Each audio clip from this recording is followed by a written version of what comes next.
Olá pessoal, tudo bem? Eu espero que você esteja bem. Seja bem-vindo ao canal Gnóstico. Por favor, se inscreva no canal, toque o sininho de notificação, deixa aquele like, né? Já no início, para não esquecer, né? Isso é muito importante, pessoal. E compartilhe os vídeos, divulgue o canal nas suas redes sociais e vamos ajudar no engajamento aí, tá?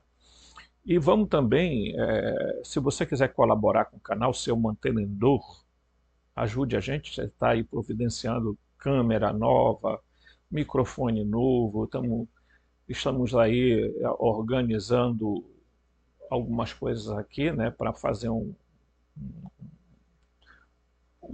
bom estúdio, né, com mais qualidade, tá? E você pode ajudar, tá? Então você pode pegar a chave Pix na capa do vídeo, na thumbnail, ou anote aí, robson.rmt@gmail.com, robson.rmt@gmail.com, ok? Então anote e que puder fazer, faça pela gente, ok? Tudo bem. Então nós estamos iniciando aqui um processo, pessoal, né, que é muito importante a gente dizer para vocês, porque é o seguinte, tá? É, nós temos responsabilidades aqui no canal sobre o que a gente fala, né, sobre o que a gente estuda. E por que que eu sempre pautei a minha vida na leitura, tá, de livros? E eu não lia livro só do meu interesse, aquele livro que, ah, com um viés. Tá? É porque as pessoas estão muito mal acostumadas, elas, né? Às vezes a gente tem que dar uma olhada por aí, dar uma saída e olhar outro mundo. Porque a gente está na nossa bolha, no nosso mundo, e acabou a história. A gente acha que está, né? E quando eu comento aqui alguma coisa sobre, por exemplo, algumas coisas que a gente vê em outros canais, eu não estou comentando com o intuito de desmerecer o canal. Estou comentando porque eu acho que nós estamos entrando num período que está muito complicado. Tá? Existe uma onda de messianismo, de salvacionismo, tanto no mundo religioso como no mundo político. As pessoas incutem na cabeça de que existe um Messias, seja ele de esquerda ou de direita, de extrema direita, de centro, extrema esquerda, seja lá de que coisa for, entendeu? Isso vale de presidente a prefeito de município. Então tá aquela coisa, sabe? As pessoas acham que o cara ali é um Messias, é um ungido, foi escolhido por Deus. A gente viu essa história aqui, a gente está vendo isso nos Estados Unidos. Tá? Eu não simpatizo nem com os republicanos e nem com os democratas, sabe por quê? Porque eles são farinha do mesmo saco. A única coisa lá é que todos eles são bancados por sionistas. Nos Estados Unidos, pessoal, você sabe por que eles não adotam urna eletrônica? Não, não é porque tem fraude, não. É porque nos Estados Unidos é assim. Eles acham que eles são a melhor democracia do mundo. Entendeu? Tudo eles tentam ser superior aos outros. Tá? Tudo. O super-homem é o modelo de Estados Unidos, né? Certo? Mas por que existe isso lá? Porque os Estados Unidos embarcou. É, é, os Estados Unidos era uma colônia do Reino Unido. Né? Os ingleses que migraram para aí levaram com ele nós vimos no último estudo a bendita ideia da visão de que eles eram uma raça especial, porque pura, porque eram descendentes das 12 tribos de Israel. Sendo que hoje, muitos pesquisadores estudiosos da Bíblia dizem que nem sequer existiu 12 tribos, que isso é uma invenção muito posterior. É porque assim, tipo, o pessoal não sabe nem quando foi escrita a Bíblia. Tem gente que diz, eu amo a Bíblia, porque não, você sabe quando foi escrita a Bíblia? Ah, não sabe, né? Na época do cativeiro da Babilônia. Você sabe em que língua foi escrita originalmente a Bíblia? Ninguém sabe direito. Era uma espécie de um, um, um proto-hebraico, um paleo-hebraico, tá? E aí o pessoal acha que a Bíblia foi escrita nesse hebraico moderno. A Bíblia, como é conhecida hoje, da Stuttgartense, né, ou texto massorético, só foi escrita depois de Jesus, período de Jesus. A primeira tradução da Bíblia mesmo é a Septuaginta, o texto grego, né? Então, assim, tipo, o pessoal tem o costume de dizer assim, não, foi traduzida do texto original. Qual texto original? Ah, dos mais antigos manuscritos. Manuscrito que é cópia de cópia de cópia de cópia de cópia. Ninguém sabe direito nem como o texto bíblico foi originalmente escrito, em que língua,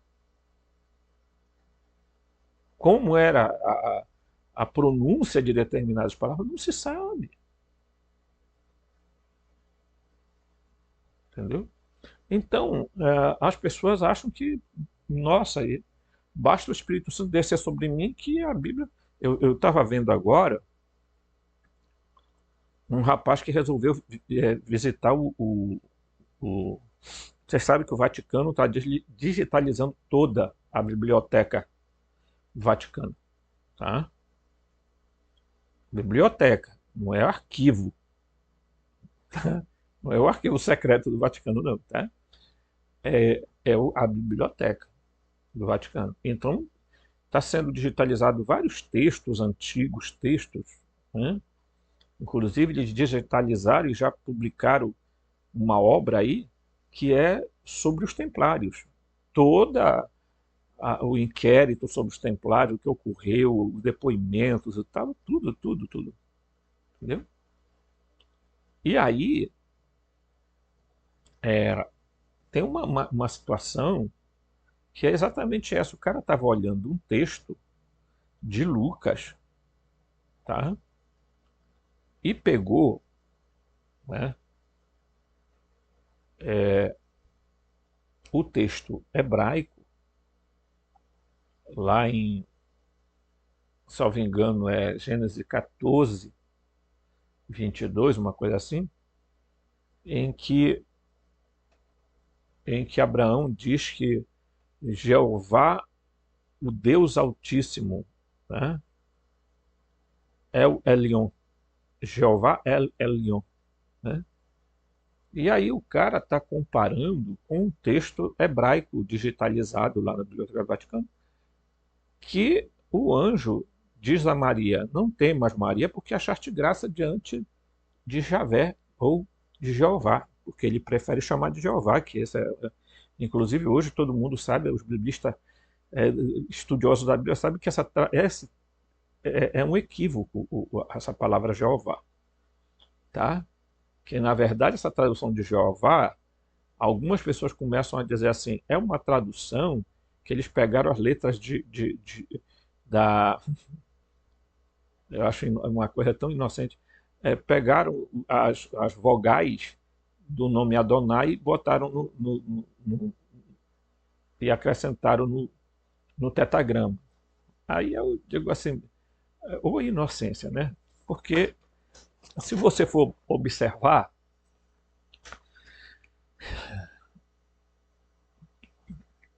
hoje, tipo, o Mauro Bliguino, ele fala claramente que o ideal é não traduzir o tetragrama. Por quê? Porque não tem tradução. Deixa ele como está. E o de ré vai vir ré. Entendeu? Então, se a pessoa for ler a Bíblia, ela lê E ali está lá o tetragrama, ela lê, eis o que diz o Yod-He Vav-He, e tal. Mano, porque fica essa confusão de gente tentando adivinhar o que supostamente era aquele nome. E daí, esse tetragramaton virou coisa de magia, coisa de não sei o que e tudo mais, entendeu? Então, as pessoas, elas tentam forçar a barra para incutir na cabeça de que Deus inspirou pessoas a escreverem um livro onde, sabe? Eu já fico muito decepcionado quando eu vejo por aí gente endeusando as tais psicografia, sabe? Ah, mas Robson, as psicografia, assim, quem te garante que o que você está lendo na psicografia é verdade? Mas me fala aí, né? Então, a gente tem que ter um pouquinho de responsabilidade quando a gente vem, sabe, pessoal, falar em canal. Pessoal, tem gente aí que assim, não tem o que falar, não tem o que dizer, então eles pegam aí um doido que saiu com uma teoria nova, né? Aí vai lá e diz assim, vem aí vou te entrevistar no meu canal, tá bom, então tá. Você vai falar sobre o quê? Eu vou falar sobre o paraíso. Onde fica o paraíso? Em Órion. Pô, meu irmão, se eu sou o dono de um canal, por exemplo, tem 1 milhão de pessoas inscritas, ou 500 mil pessoas, vocês acham mesmo que eu iria dizer, de repente, olha, vem aqui tu, fulano. Não, eu primeiro iria investigar o que é que o fulano está dizendo, né? Se ele está falando a verdade, se não está, o que é que ele está fazendo, entendeu?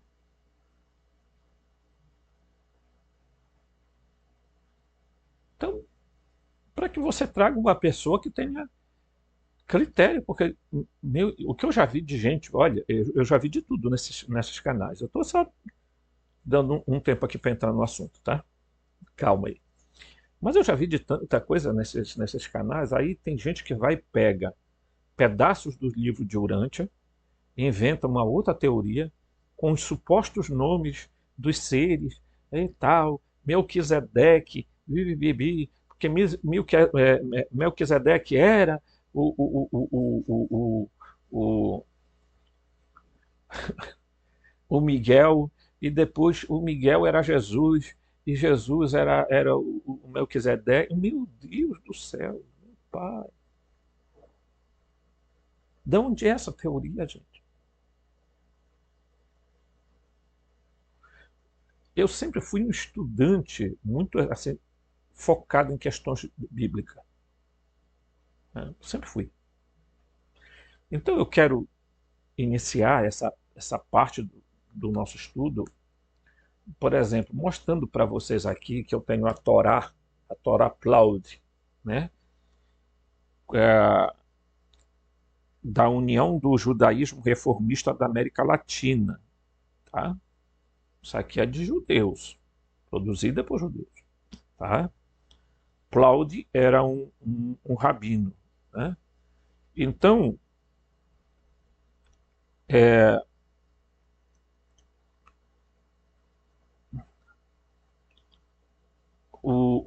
aqui explicando o texto do Gênesis, tipo assim, ele vai explicar o que é determinada coisa. Por exemplo, do fruto. A tradição judaica sugere o trigo, uva, figo ou etrog, cidreira. Tá? Tá falando do fruto. Todos produtos muito conhecidos no Oriente Médio. Na tradição cristã, o fruto é geralmente concebido como uma maçã, tanto porque era uma fruta popular na Europa, quanto porque a tradução latina, tá, de uma palavra hebraica aqui, mal, é malum, tá, que também significa maçã. Malum também significa maçã. Tá? Então, Quando chega bem aqui, e eu até marquei aqui algumas páginas, não sei se ainda estão marcadas, porque eu resolvi olhar alguma coisa, né? Então eu não sei se ficou marcado, tá bom, pessoal? Mas tá marcado. Já achei aqui, tá? Tem o texto aqui sobre a história de Caim e Abel, é um comentário que ele faz, tá? Então, quando ele vem aqui sobre falar sobre Caim, tá? Ele vai dar uma explicação sobre o texto. Ele fala sobre a interpretação sexual, né, que é a narrativa do Gênesis, também pode ser lida como a descoberta do nosso conhecimento intelectual ético, mas também de nossa sexualidade. Isto é sugerido pela palavra hebraica conhecimento, que tem significado de experiência, tá? Incluindo experiência sexual, ok? Note-se que a história da expulsão do Éden começa com a descoberta da nudez e do pudor sexual, né? Ao ler a história do Éden, sobre este prisma, vê-se uma ligação entre a árvore do conhecimento sexual, está aqui, né, ele botou entre parênteses, e a árvore da vida, esta cujo fruto teria trazido a imortalidade eterna. Não está mais acessível. Devemos agora perpetuar a espécie através da procriação, da mesma maneira que fazem as demais criaturas. Ok? Mas, sendo humanos, nossa sexualidade tem a dimensão especial, nosso processo de passar da infância à idade adulta, da inocência à maturidade. Então, ele está falando exatamente o que todo mundo explica, que ontem, inclusive, eu li, né, de que ali está se falando do conhecimento, não de um conhecimento espiritual, mas de um conhecimento concreto, tangível, que seria o ato sexual. Agora, inclusive ele fala aqui, né, eu não sei se eu vou encontrar outra página marcada, em que ele fala sobre Adão e Eva, né? Porque ele vai dizer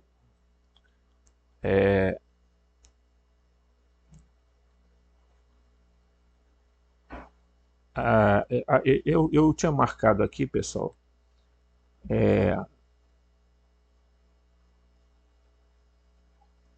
ele explica aqui, né, que é muito interessante, porque quando você chega no Gênesis 4, eu vou ler lá para vocês, o 4:1, aí é que nós vamos entrar num detalhe aqui, tá? Gênesis, como a Torá, ela é escrita, lida assim, tá? Aí eu vou aqui no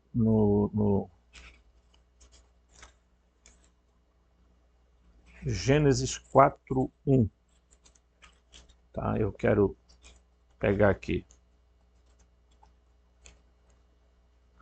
É interessante ele falar aqui que a serpente é símbolo de prazer. Disse que se proferiu uma voz humana, porque o prazer emprega inúmeros lutadores diferentes, né? Isso quem falou foi Filon de Alexandria, tá? E aí vai, de fato, ele vai fazer uma abordagem muito interessante, né, sobre o texto. E eu quero pegar exatamente o Gênesis 4:1, como é que ele traduz aqui o que Eva falou. Porque aqui a tradução está muito... E veja, é feita por judeus. Isso aqui não é feita por cristãos, não. Tá? Eu vou tentar encontrar aqui 4:1. Tá? E diz assim: o homem tornou-se íntimo de sua esposa. Ela engravidou e deu à luz a Caim, dizendo: ambos, eu, tá, e o Eterno, fizemos um homem. Como é? Ambos, eu e o Eterno, fizemos um homem. Não estou mentindo para vocês, está bem aqui, ó. Ok? Olha aqui, ó. 4, 1. Ok? Quando nós vamos ver aqui, tá, o comentário desse texto, eu vou marcar aqui. Ficou baixo o microfone, gente, porque o microfone saiu aqui da camisa, tá? Beleza? Então eu vou botar aqui de novo, novamente, porque aqui é assim, gente, o microfone não é aquele microfone de qualidade, tem que... Então, olha o comentário que ele vai fazer a respeito, tá? Por si só, a tradução do texto já deixa claro o que ela está falando, né? Certo? Ambos, eu e o Eterno, fizemos um homem. Quem é o Eterno? É Javé, meu.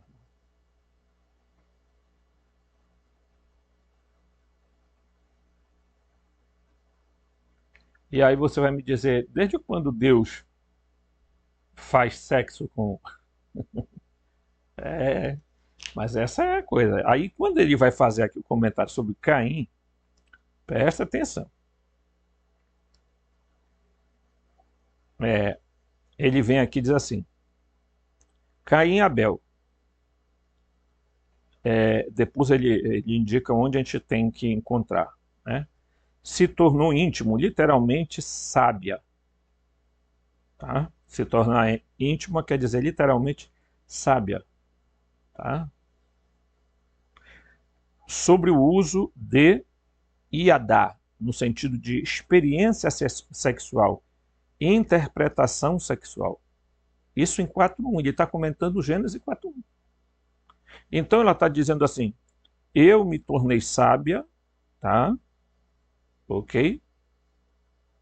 Porque teve uma relação com o Javé. Por quê? Porque ambos do Eterno fizemos um homem.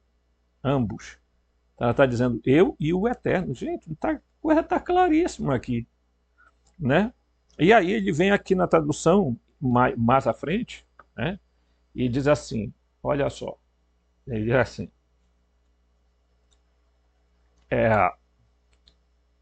Caim, o nome aplicado no texto, tá? Que quer dizer Caim ou Cainite, ele diz, eu e o Eterno fizemos um homem. Tá? Note-se que o primeiro tetragrama atribuído a Eva, cujo papel criativo é assim reconhecido. Então, pela primeira vez, o tetragrama vai aparecer aqui. É isso que ele está dizendo. Então, eu e o Javé fizemos um homem. Agora, se você pegar o tetragrama, é Iod, Re, Vav, Re, correto? Se você pegar o nome de Eva, é Vav, Re, Vav. Tá? Iod, Re, Vav, Re.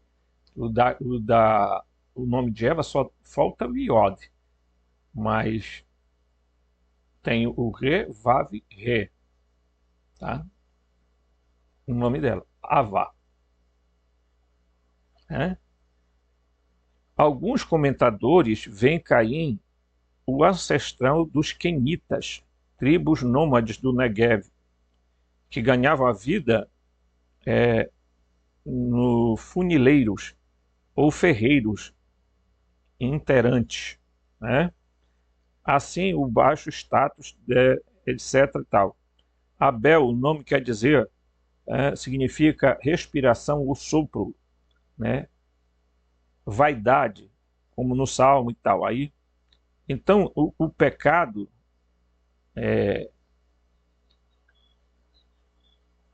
ele diz aqui muito claro que a relação da Eva foi com a serpente. A tradução aqui é claríssima.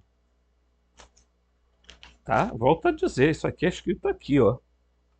E é o Rabino Plaud que faz esses comentários.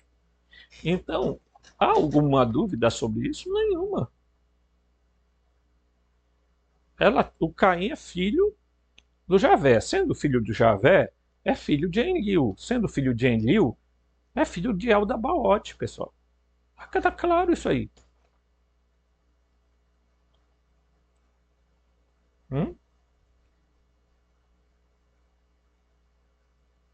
E está claro para nós que o pecado ali foi a descoberta do sexo, do ato sexual, pronto. Não tem o que discutir. E eu acho também que a gente vai agora ler um texto para a gente ver se tem alguma coisa que possa nos indicar que, de fato, a serpente nada mais é do que... Não tem mais o que pensar. Se alguém atribuir a serpente ao Enki, eu acho que é um equívoco.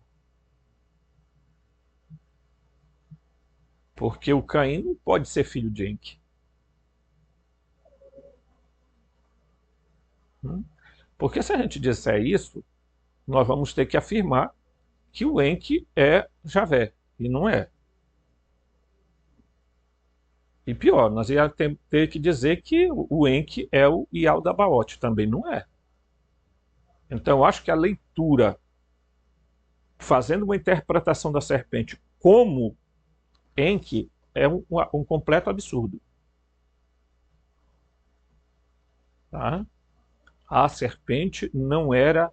O Mauro Bliglin não é caro, numa palestra dele, inclusive no vídeo, em espanhol, chamado Projeto Orion.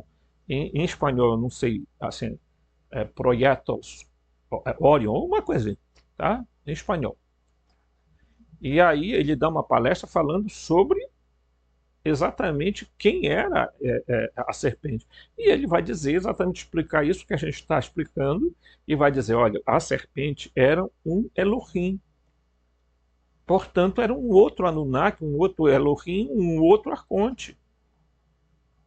E eles estavam lá reunidos, claro, o Javé deve ter feito aquilo, e seja lá quem tenha feito aquilo, tá? E aí as pessoas insistem em traduzir de que de fato é o Enki, porque eles acham que por causa da maldição, né, do Enki, etc. E tal. Só que se a gente disser isso, tá? Que o Enki foi lá e falou, nós vamos entrar dentro de um conflito de interpretação. Porque aí nós vamos ter que atribuir de que este Javé, tá, é o Enki e não o Enlil. E hoje os escritores são unânimes em dizer que o Javé é o Enlil. Tá? E a Eva não fala outro nome, ela cita o tetagrama. Nós, eu e o Yod Re Vav Re, fizemos um homem.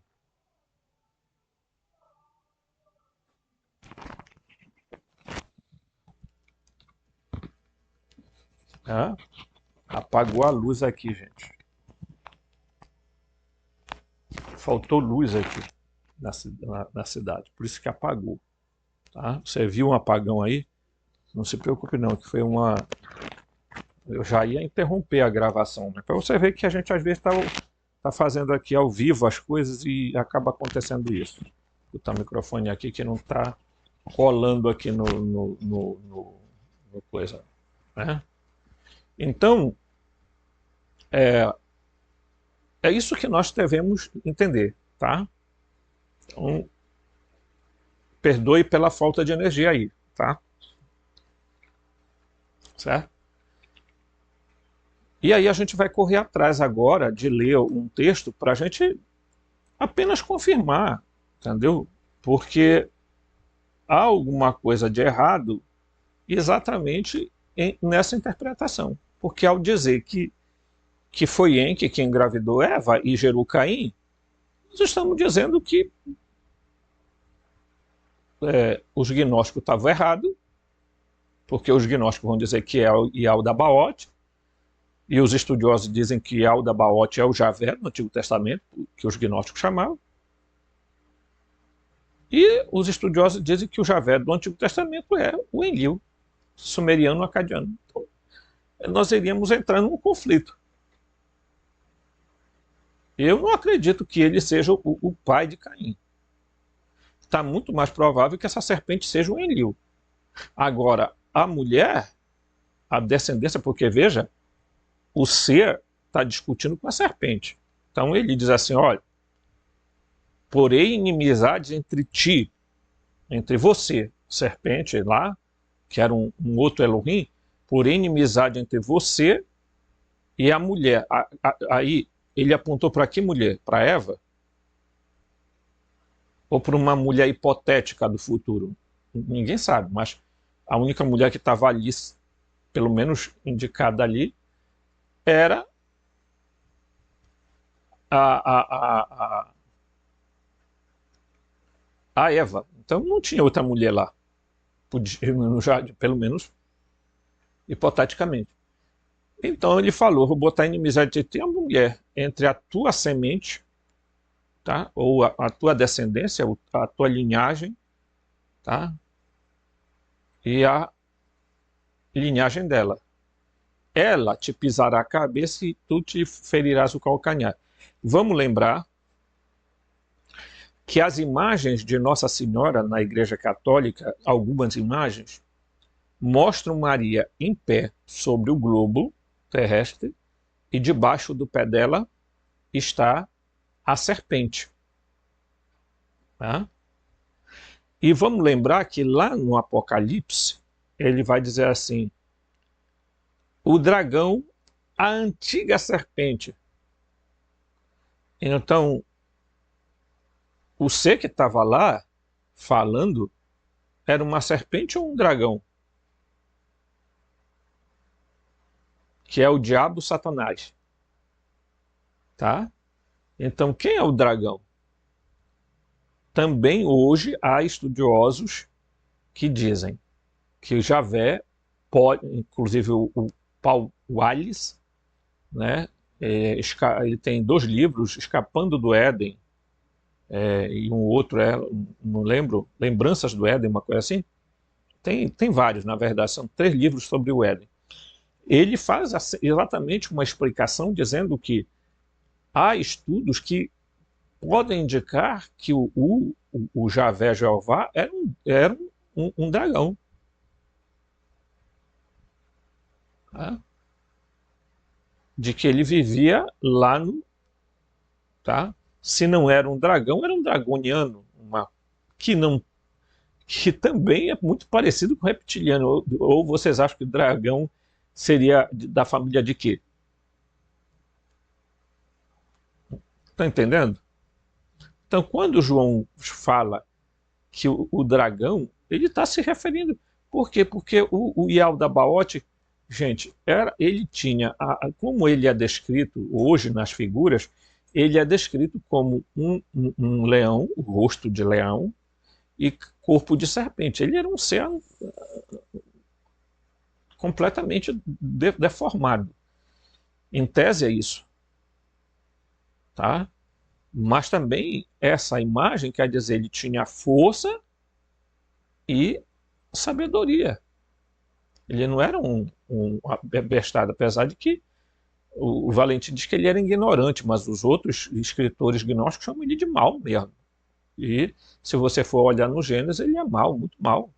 Se comparado ao Javé, nossa. Né? Então, eis aí a grande questão. Quem é a linhagem de Caim? De onde vem a linhagem do Caim? Do Enlil. Gente, a hipótese é muito grande. Não pode ser de Enki. Porque Enki não é Mas a serpente é símbolo do Enki. Sim, o Enki é a serpente, o peixe, a água, tudo é símbolo do Enki. Ok? Então vamos dar uma olhada aqui no texto e vamos ver aqui, né? Diz assim: a aventura da vida humana, e eu quero pegar aqui e marcar logo para a gente ler, aqui, ó, certo? A aventura, tá?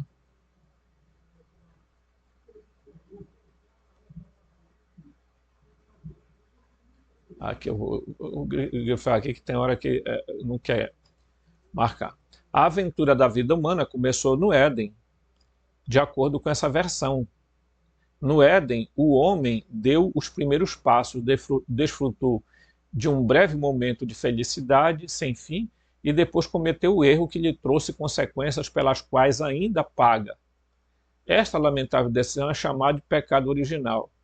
Devido a este pecado, Deus expulsou as criaturas que criou e as condenou a viver uma vida de dor e sofrimento fora do jardim do Éden. Esta condenação eterna ainda assombra a existência de milhares e milhões de pessoas hoje.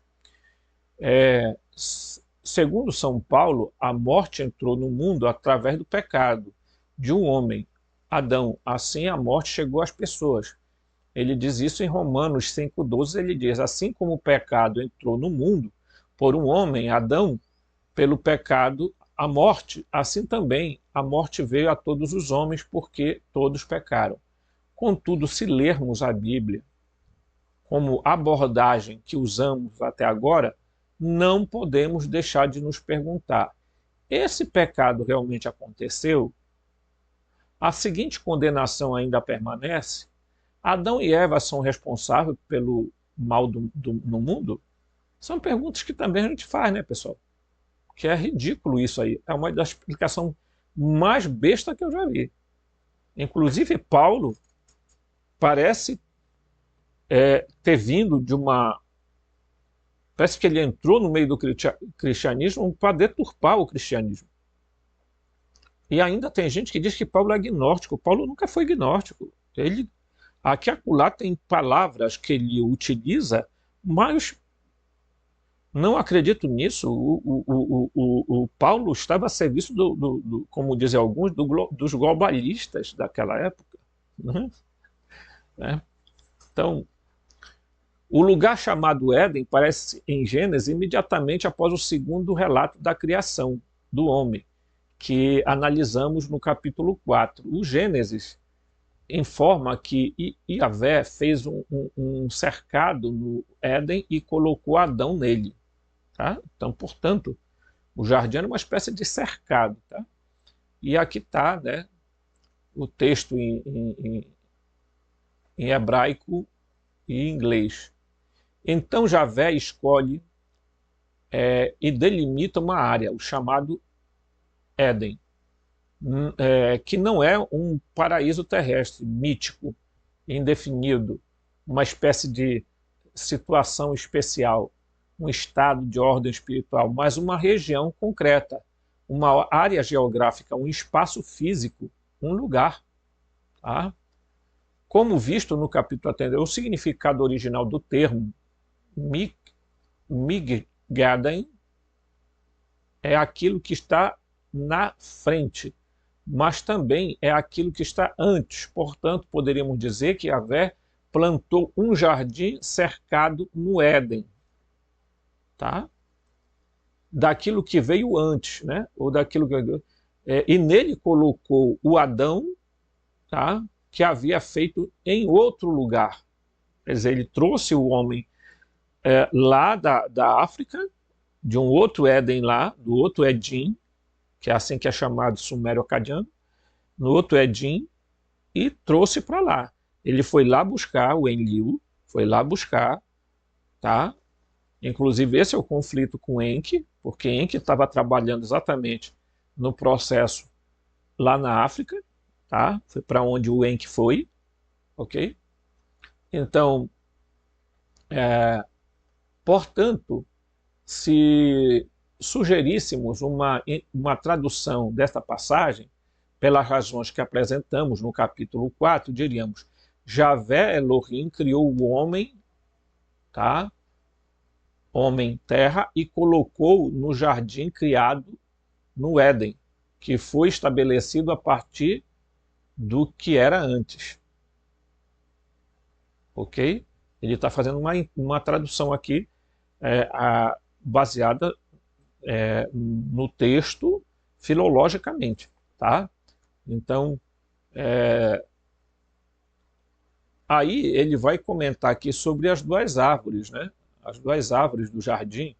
Ele vai dizer: uma vez fechado, protegido, o Éden usado como jardim experimental para produzir frutos de todos os tipos. Entre muitas outras estão duas árvores únicas, tá?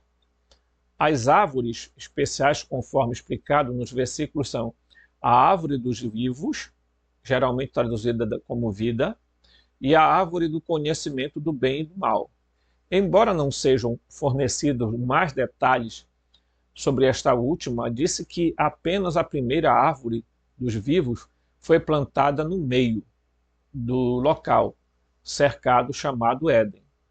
Devemos agora seguir cuidadosamente a sequência de acontecimentos. A árvore da vida está plantada no centro do jardim. Em contraste, a árvore do conhecimento não parece ter uma localização exata.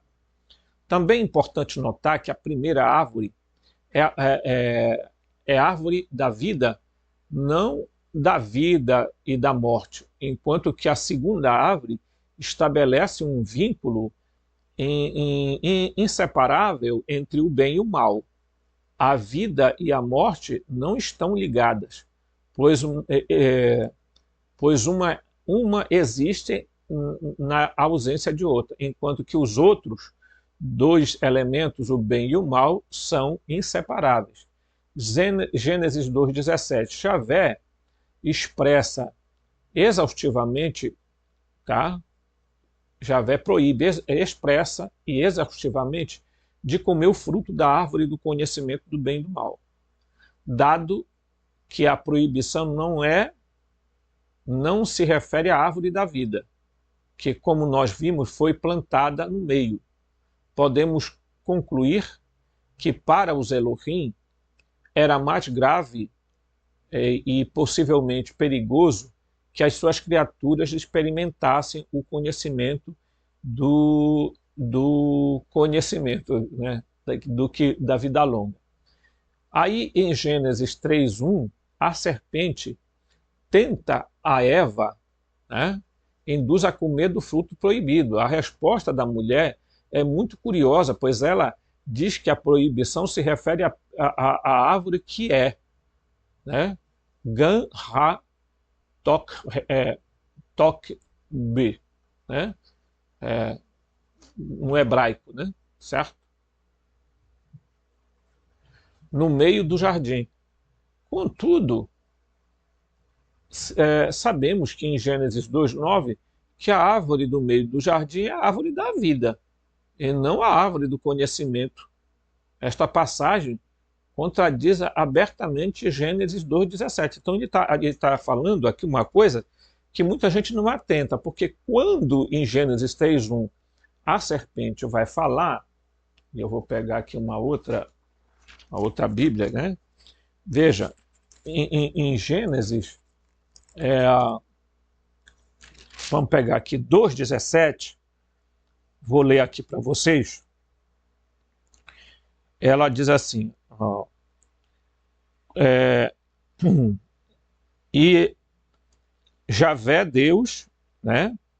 Javé Elohim pegou a pessoa e o pôs no jardim do Éden para cultivá-lo e cuidar dele.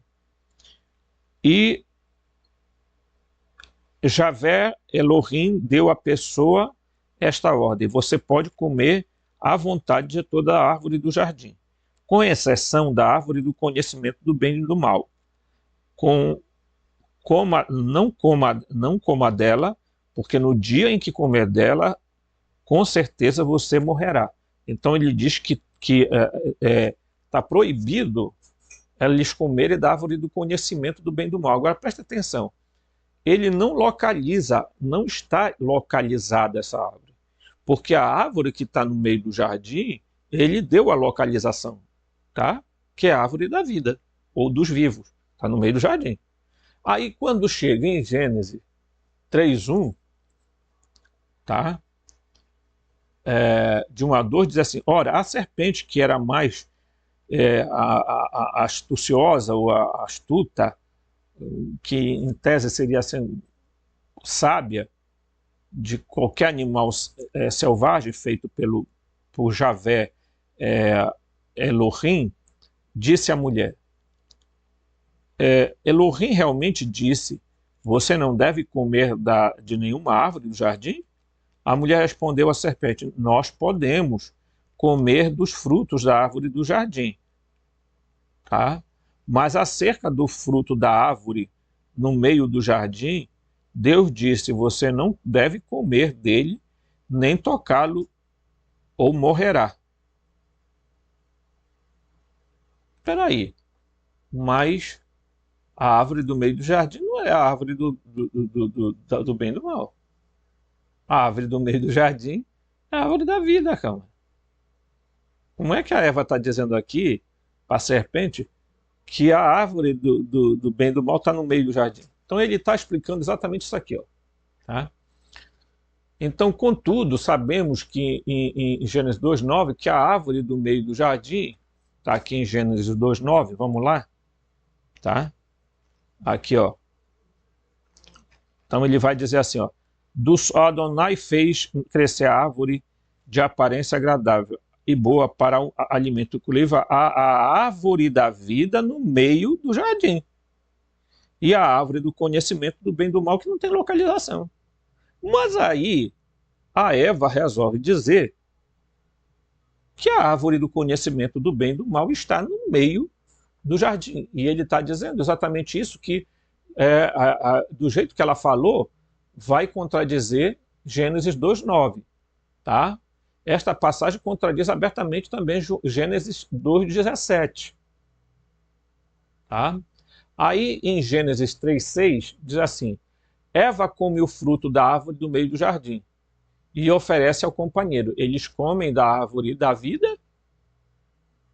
Se assim for, eles então infringem a proibição de Elohim, conforme encontrado em Gênesis 2:17, a menos que Elohim tenham confundido as árvores ao redor do texto e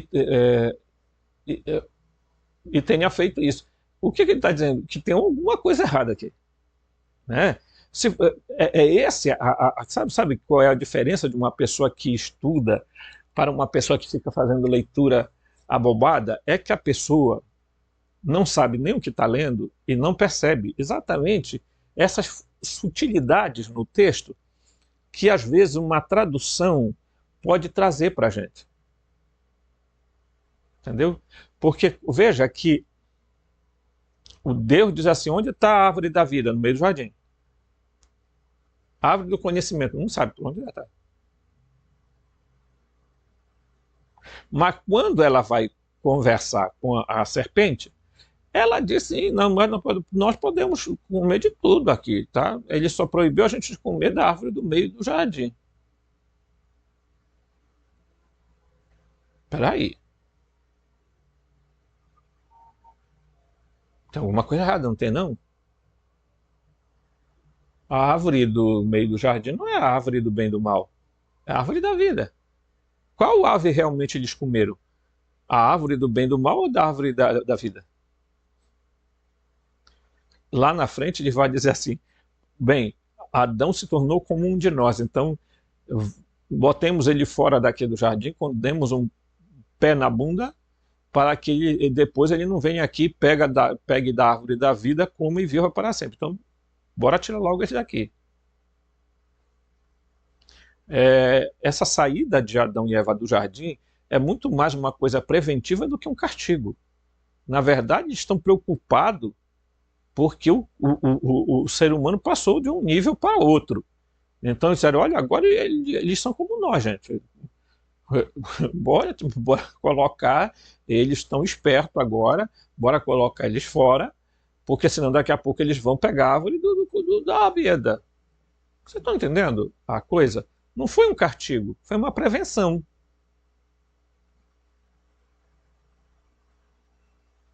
Eles não foram castigados. Aquilo ali é um discurso preventivo. Bora, então vamos botar lá um querubim e uma espada que ficava cintilando, rodando o jardim todo o tempo. Você já viu espada circulando um lugar? É evidente que nós não estamos falando de coisas tecnológicas, né? Tá? Então, vamos lá, para a gente analisar o texto, porque é muito interessante isso aqui. Isso aí é importantíssimo para que a gente tenha uma leitura saudável, né? Então, eles comem da árvore da vida, né? Ele está fazendo a pergunta. Em resumo, há uma confusão na transmissão da história, tá? Ou inconsistência na narrativa. De onde vem a confusão? Os Elohims confundiram as árvores na época da proibição? A serpente ficou confusa quando tentou Eva? A própria Eva estava confusa sobre a posição das duas árvores no jardim? A confusão foi causada pelo editor do primeiro rascunho ou pelos editores posteriores dos relatos bíblicos? Porque teve um editor que rascunhou essa história e os outros que copiaram, né? E aí, meu irmão, quando foram fazendo cópia, eles foram colocando o que interessava a eles. São muito espertos essa galera, tá? Não tinha nada de burro, não. O povo lá de 6.000 anos, não sei quantos anos. Olha aqui, ó. Eles pegaram a primeira cópia, disseram aqui, tem uma cópia aqui, bora copiar, mas nós vamos copiar o que é interessante. O que não for, a gente deixa para lá, hein? Entenderam? Lá no cativeiro da Babilônia, eles já tinham o rascunho, gente. Eles só fizeram foi pegar a história sumeriana e fizeram ali uma recapagem de termos para tentar não aparecer como se pouparam, tá? Então, não sabemos, mas a confusão é evidente. E a hipótese para explicá-la são numerosas e variadas. Vamos considerar algumas delas, tá? Então, qual é a consideração? A confusão pode ser devido a um erro do copista que resultou em uma mudança no texto, tá? Limitando a definição do posicionamento a uma árvore em vez de atribuí-la a ambas.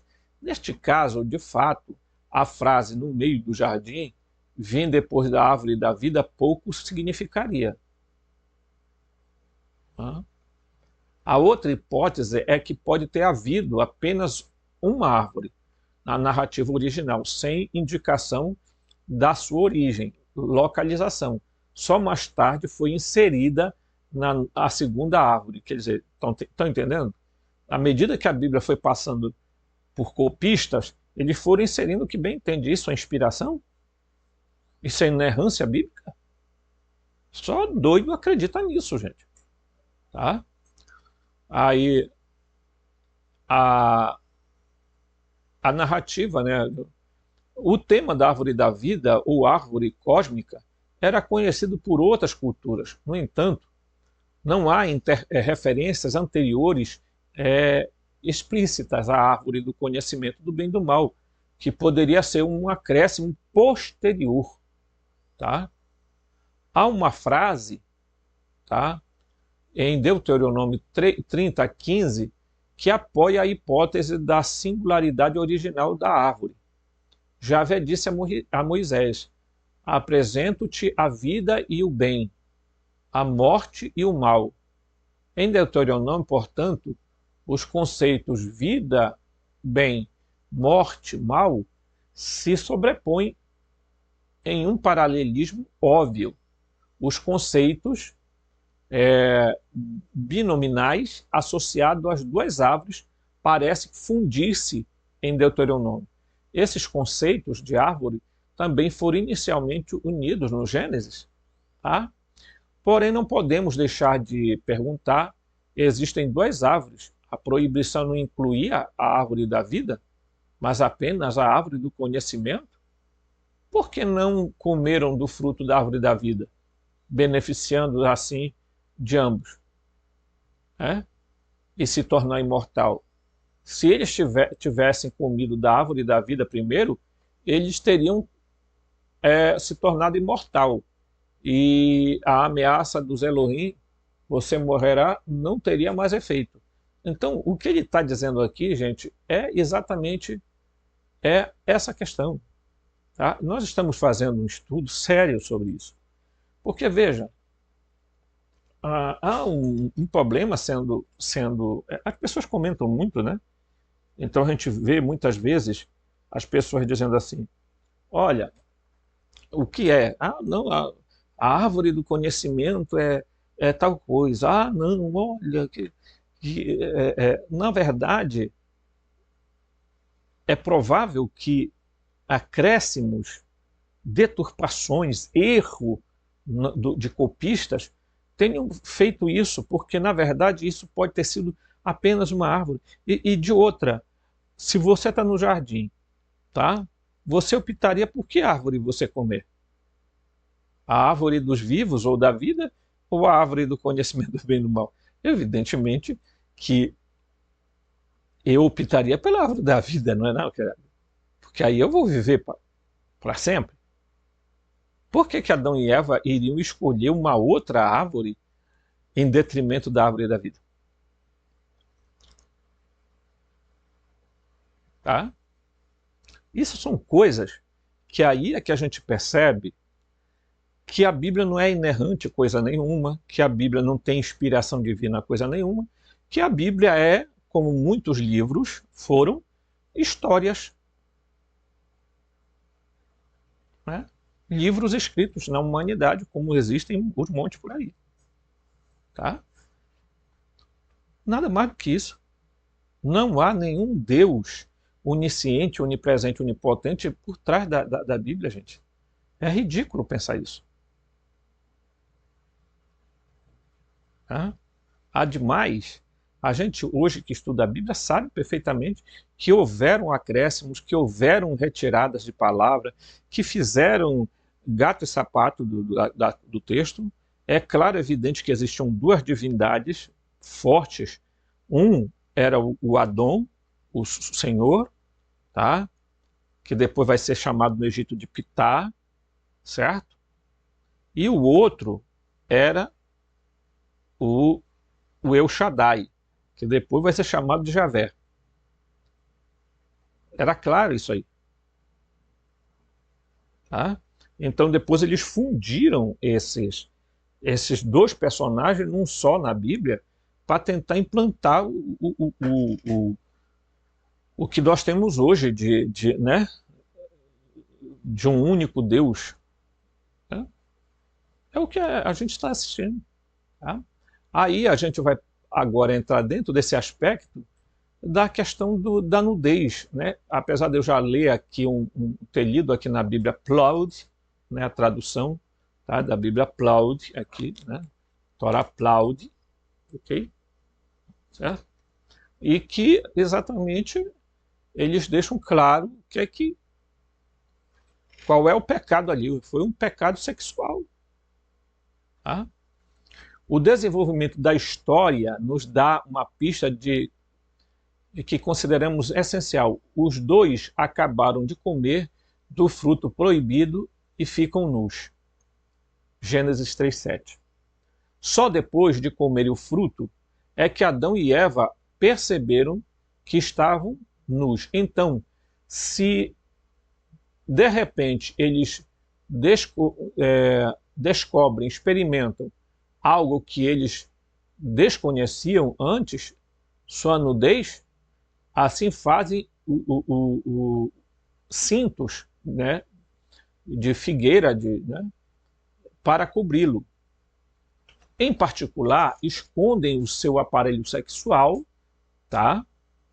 a cobertura de resto do corpo não tem uma necessidade imediata. Isso será cumprido mais tarde pelo próprio Javé, quando ele expulsa os dois do Éden. Ele fornece roupa, ok? Que aí vai ser matado um animal para fazer uma roupa para eles. Esta observação bíblica é sempre lida como certa e seu significado exato nunca é compreendido. A nudez não diz respeito a todo o corpo, apenas aos órgãos sexuais.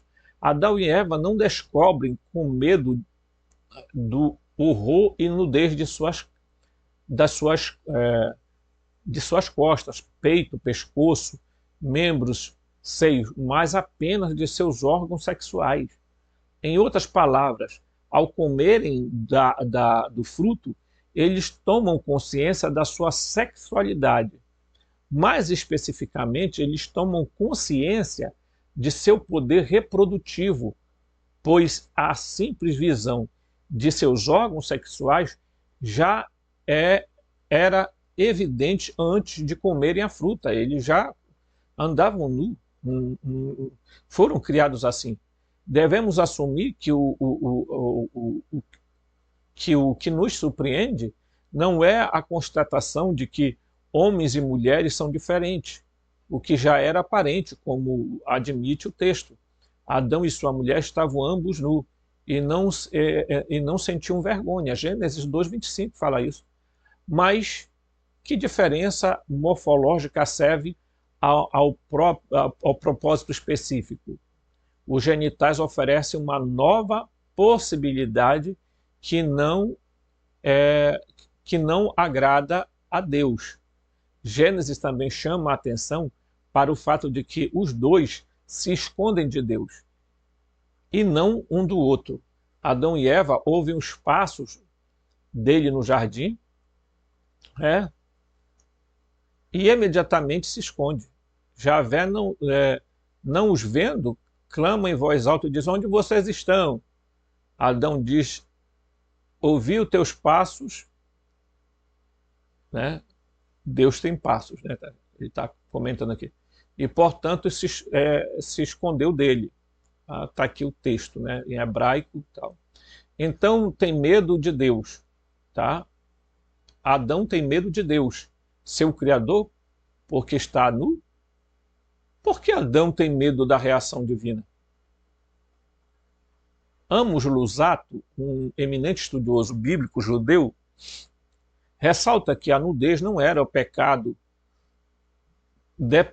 per si no Antigo Testamento. Adão, porém, parece estar consciente de sua nudez.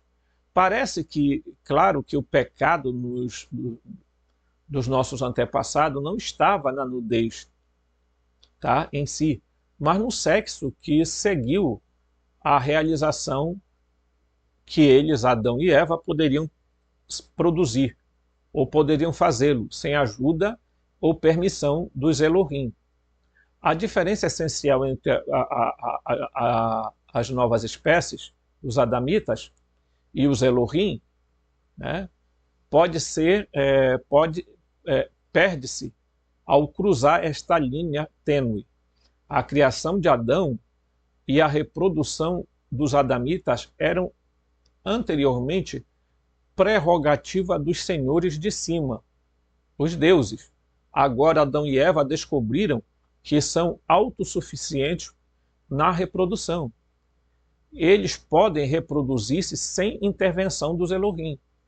A árvore, seja uma ou duas, representa o elemento que transforma as duas criaturas e lhe dá a capacidade de gerar vida, antes reservada aos deuses, agora disponível aos humanos.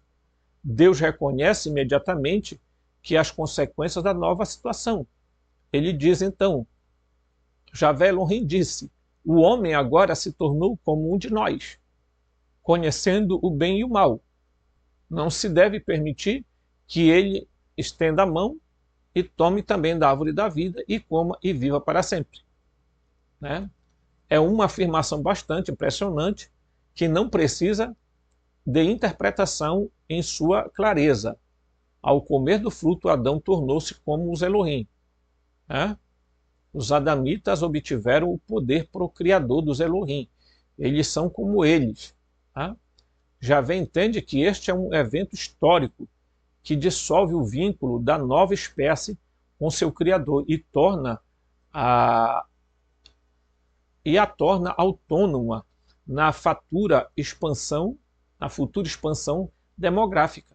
Isto leva a uma situação as consequências nem sequer são inteiramente previsíveis e cujos desenvolvimentos dramáticos são colocados na sequência de todos os eventos que discutimos nos capítulos anteriores.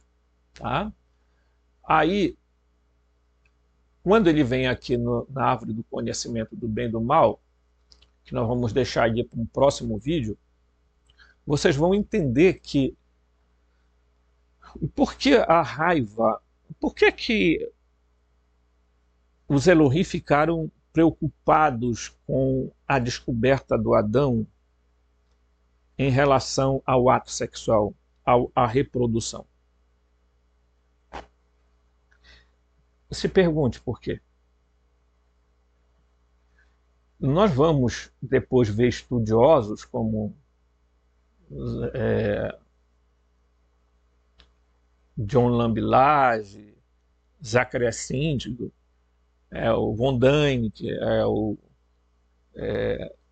Christian O'Brien, etc., que, fazendo uma interpretação das tabuletas da Suméria, o Enlil ele ficou bastante chateado por causa do crescimento populacional. Os adamitas foram se multiplicando muito rápido, mas a questão não é essa. A questão é que o Adamu, por exemplo, e a Tiamat, que estão lá nas tabuletas da Suméria, eles são colocados lá no jardim, e a história é um pouco diferente, mas o Enlil vem no jardim e os vê nu. E aí bota fora eles do jardim. E depois o incômodo do Enlil é sempre com os humanos. Ele tem raiva dos humanos. Ele fica incomodado com o barulho dos humanos na Terra. E por isso ele resolve destruir sempre que pode a humanidade. Ele sempre quer fazer controle demográfico. Não é geográfico, é demográfico. Você está me entendendo? O que é que saiu fora do controle dos Elohim? É porque os Elohim controlavam a reprodução dos terráqueos, ok? E de outros grupos, com base em elementos tecnológicos, fazendo manipulações genéticas, fazendo experimentos, que eles adoram fazer isso, até hoje. Né? E os Elohim, ou os Anunnaki, ou os Arcontes, que são seres que não estão em porcaria nenhuma de óleo, são criptoterrestres, tá? Por isso que alguns deles se esconderam nas terras extras da nossa Terra. E aí, essa é a preocupação, que os humanos crescem muito rápido. Tá? Então, a única coisa que eles não queriam nessa porcaria era que eles comessem da árvore da vida, porque aí teria um problema. Eles iam crescer em número e não iam morrer. Vocês estão me entendendo? Então é aí que eles introduzem no gene humano o elemento morte.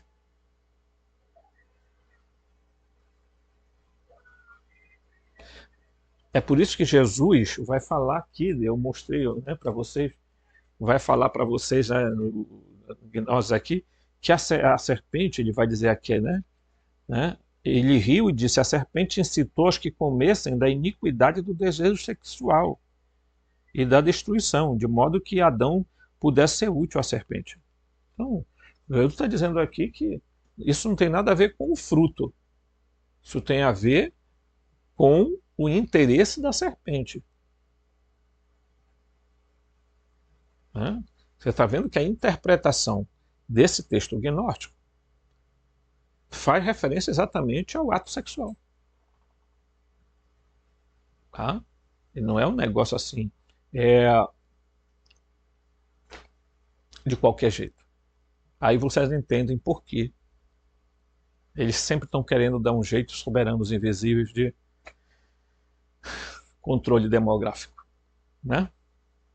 Mas fica para o próximo vídeo que a gente vai falar mais sobre isso. Forte abraço.